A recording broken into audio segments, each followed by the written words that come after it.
దశరథ తనయుని జనకుని తనయని కనికలి యుగమయ మిథిలపురి మిథిలపురి దశరథ తనయుని జనకుని తనయని కనికలి యుగమయ మిథిలపురి మిథిలపురి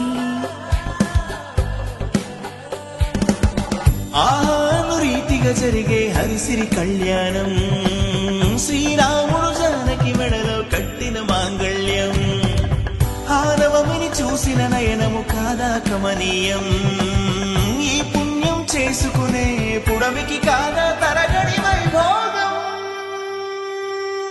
మీరే ధనభక్తులు, మరి ధనభక్తి మీకు ఎక్కడి నుంచి వస్తుంది అంటే మీరు చేయకూడదని దాని అర్థం. ఒకవేళ చేసినట్లయితే మమ సహకుటుంబానం అనేటువంటి సంకల్పాన్ని చేయాలి. మరి మగవాళ్ళు తెలిసి తెలియక పంతులు గారి మీరు బాగున్నారండి, పిల్లలు బాగుంది, కొంతమంది భక్తులు అన్నారు కానీ మీ యొక్క నామం కట్టుబాటు బాగుందండి అంటే నేను కాదండి, పూర్వం భూమి మీద ఈ భరత భూమి మీద పుట్టినటువంటి ప్రతి మగవాడు ఇలాగే ఉండేవాడు. కానీ ఇతరత్ర కుల మత భేదాలు విభేదాలు వర్గాలను విభజించి పాలించడంలో రూపకల్పనలు రూపులన్నీ కూడా మారిపోయాయి.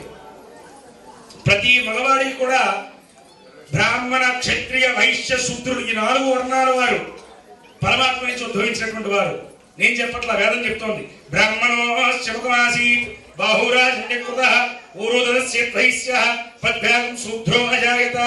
ఈ 4 వర్ణాల వారు పురుషులు ఎవరైతే ఉన్నారో అందరికీ కూడా శిఖ యజ్ఞోపవేతము కవచకుండాలు ఇవన్నీ కూడా నుదులున్న తిలకము ఇవన్నీ పెట్టుకుని ఉండేవారు. ఇతరత్ర నశించాయి.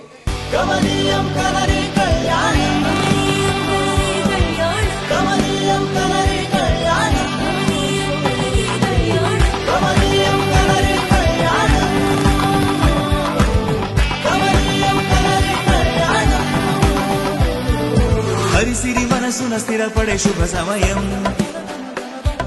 సిరిహరితనమున సగమయ శుభ తరుణం.